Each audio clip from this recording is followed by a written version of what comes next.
Hey guys, BigMikeMW today, bringing you another video for our movie weapon series, and today we're going to be covering the Tenet build for the HK416 used by the Protagonist, played by John David Washington. Now again, we covered Tenet yesterday in the video with the M4A1 carbine used by Neil or Robert Pattinson's character, so go ahead and check that one out also on the channel. So today we're going to be covering John David Washington's HK416 build using the beginning siege at the Opera House as well as the end scene at Stralsk 12 in that final battle. So backing out, here's the final design that we're going to be using. Now, full disclosure, we can't really make a 416 in the game, but we're going to be making it as close cosmetically as we can to what's being used by John David Washington's character, as well as a lot of other characters at the end battle scene of Tenet, as well as in the beginning scene there. So if we strip this thing down to base, first off, we're going to be using, again, the same blueprint we used yesterday for the video for the M4 carbine, that being the M4A1. Or the M4A1 in the Thunderclap blueprint here. So this gives us the all black variant. Very clean black finish on the weapon overall. So we're going to go ahead and use that one for this blueprint build again to utilize or try and cosmetically make the same HK416 used by the Protagonist. So first off, the barrel option, we're actually going to go with the FFS 12.4 Predator barrel. This is going to give us the integral suppressor with the sound suppression, the aim down sight speed. The cons here are the bullet velocity. Now obviously this doesn't convert it to an HK416. However, if we're going for cosmetic changes, we can make it look as close as possible with this barrel. So we'll go with the abandoned blueprint barrel. This gives us a nice black, clean black look that goes nicely with the Thunderclap. And you can see compared to the XRK is the other one I have there as well. So we'll go ahead and select the abandoned. Next up for the laser, now in the movie the Protagonist is running what looks like a PEC 15 on that right hand Picatinny, so we'll do the tack laser for the aim down sight speed, aim and stability, and the aim walking steadiness, with the cons being the laser visible to enemies. So we'll go ahead and select the XRK version of the tack laser just because it's a darker variant. You have a couple different black variant versions here, but again we'll go with the XRK, nice clean black finish on that tack laser. Now the optic in the movie running the Combat Corp holographic or the EOTech sight, so this will give you the precision sight picture, then the con being the ADS speed. And then for the stock option, again, very similar to what we utilized yesterday for the M4 carbine, is going to be just that standard M4 buttstock. So we're going to swap out the SALT mod for the ForgeTech CQS. That'll help with the aim down sight speed, and the cons being the aiming stability. And we're going to want the abandoned blueprint here for this one. Again, the same one, the buttstock we used yesterday. So we'll go with the abandoned blueprint version of the buttstock. We'll skip out on the perk, rear grip, and the ammunition in the movie using just a steel Stenag mag there. So we'll keep that black Stenag mag for the 30 round that comes with the blueprint. And then for the underbarrel attachment, we'll go ahead and run the Ranger foregrip for the vertical recoil control and the aim and stability. Cons are going to be the aim walking movement speed and the aim down sight speed. So we'll go ahead and select that. We're going to want the Warpig version to give us that Magpul RVG. However, it's not configured at the very end of the rail system on the bottom. Now in real life this would be further up towards the barrel. So we'll select that. And again, you can see it would just be further up on the rail towards the end of the barrel, or the end of the handguard is where that would be in real life, specifically on this build and what's used in the movie. But that's our final version of the HK416. Again, we're not converting it to an HK416. It would really need to be a completely new weapon platform, or they would need to have different attachments. But this is cosmetically as close as we can get. Obviously, it's in the film, it's not integrally suppressed, but with that Predator barrel, we can get it kind of cosmetically looking the same. So that is our HK416, modeled after what's being used by the Protagonist, John David Washington, in the movie Tenet. Now, again, for operators here, we're going to go with the same operators we looked at yesterday. So if I go to the Allegiance, we can go ahead and run Kruger's Purge skin. Again, this really matches closely to, or as close to, that they use in the final battle scene at Stralsk 12. Again, this is not an exact match, but I think of all the operators and all the operator skins, this is definitely the closest. So this is what we used for Neil's operator yesterday, played by Robert Pattinson, as well as today for the Protagonist. They're all wearing the same, all the Tenet operatives are using the same outfits in that final battle. Now, if we were to look at the siege at the Opera House in the opening cinematic of the film, we can go ahead and go over to the Milsim operator.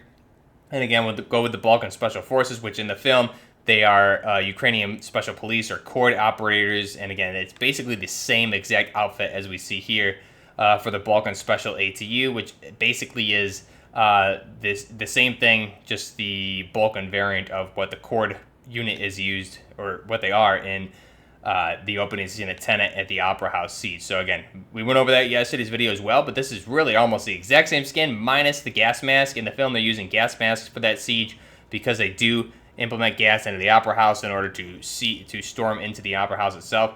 So this would be pretty much a one-for-one minus the fact that they don't have the cord patch as well as they don't have gas mask. So for this particular version, we're going to be matching what he uses in the end battle of the film at Stralsk 12, that being the Purge. So I think that looks pretty good. You can see if we go ahead and back out quickly to the main screen here, him walking, our operator walking with that, so you can see it looks actually pretty spot on, just like we discussed yesterday. So we'll go ahead and take one last look at the weapon here, and I'll link also the video for yesterday's video down below for the M4 carbine used by Neil, as well as the movie weapon series playlist. So here is the final design, the HK416 replica. So jumping into the gameplay again, just using this again to try and match that final battle at Stralsk 12. We're going to use it at Euphrates Bridge. And again, you can see beautiful weapon, especially in game here with the integral suppressor. I just wish we could have a clean black camo that would really just give us, because the only thing that kind of takes away from this is the vertical foregrip, just because it has a little bit of red there, but it really isn't too prominent, so it doesn't take away from it too much at all. But again, it's pretty much as close as you're going to get to an HK416 in the game. So I think it's a pretty good build. Let me know down below what you guys think of this. And then again, going into the movie Tenet, this being used in the opening battle at the Opera House, as well as the final battle at Stralsk 12.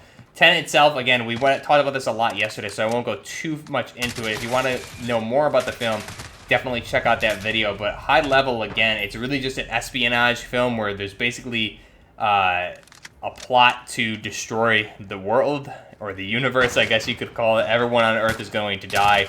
So it's basically a spy type movie, but similar to Inception, directed by Christopher Nolan. So if you guys saw Inception, that movie, like I said yesterday, really, Inception was one of those trippy movies, but it also did a really good job of laying out what the movie was about for you, so you really didn't need to question anything.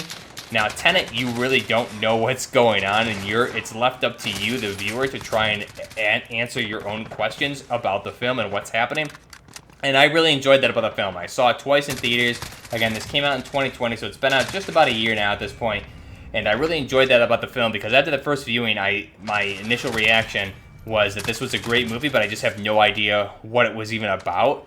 And then you have to go home and really think it over and try and understand what was happening and what everything meant, and then go back and see it again. So this is one of those movies that you need to watch multiple times, and it is really just almost gets better every single time, because as you further understand the plot of the movie, you have greater appreciation for not only the characters and the world building, but the overall plot itself and how beautifully everything is connected, and just how much you really need to think and be aware of what's going on. It's not a movie that spoon feeds you the plot, which is what I really liked about it. And again, John David Walker playing the protagonist, the main character here in the film, as well as Robert Pattinson playing Neo, who is the other main character, did an amazing job. Really, really great cast here.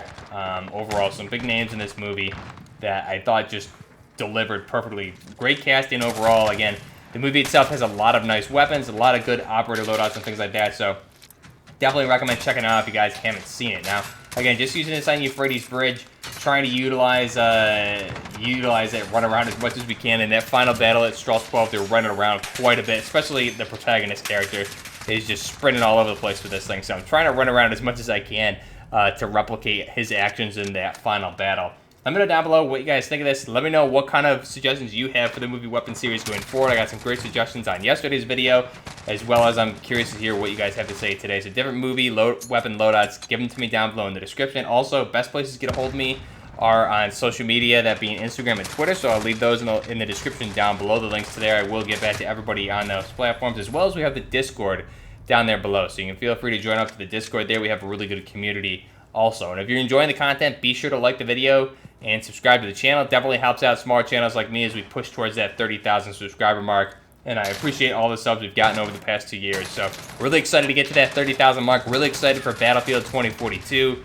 It's going to be a lot of fun. So we've got a big year ahead of us here going into the last half of the year. Really excited. Let me know down below what you guys think of this weapon, what you think of the movie Tenet, and what you want to see on the channel going forward for not only the movie weapon series, but other things going forward for other games, Battlefield 2042, Warzone loadouts, etc. Let me know down below. Until next time, this is Buffering Gaming, out.